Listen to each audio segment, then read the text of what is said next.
Saudara, Lebaran menjadi momen yang ditunggu bagi umat Muslim yang dirayakan dengan berbagai hidangan khas yang menggugah selera. Salah satu makanan khas Sulsel yang hadir di Hari Raya yakni ikat buras dan ritual membaca kangre atau memanjatkan doa makan saat Idul Fitri. Tradisi ikat buras dilakukan warga di Kecamatan Galeisong Utara, Kabupaten Takalar untuk disantap di Hari Raya Idul Fitri. Buras atau biasa disebut burasa, terbuat dari bahan dasar beras yang dimasak dengan santan. Saat setengah matang, nasi diangkat lalu didinginkan sebelum dibungkus dengan daun pisang.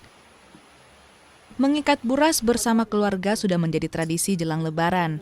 Mereka berbagi tugas untuk mengisi daun pisang, menggulung, mengikat buras, hingga memasak buras yang membutuhkan waktu 4 jam. Tradisi setiap tahunnya, satu keluarga bikin buras supaya cepat selesai. Kalau nasinya dimasak setengah matang, lalu dibungkus daun pisang. Setelah itu dimasak lagi sampai matang. Mak baca kangre atau memanjatkan doa makan saat Lebaran sudah menjadi tradisi turun-temurun. Buras dan lauk pauk ditata di dalam talang besar dan tetua adat memanjatkan doa sebagai ungkapan rasa syukur dan untuk keluarga yang sudah meninggal.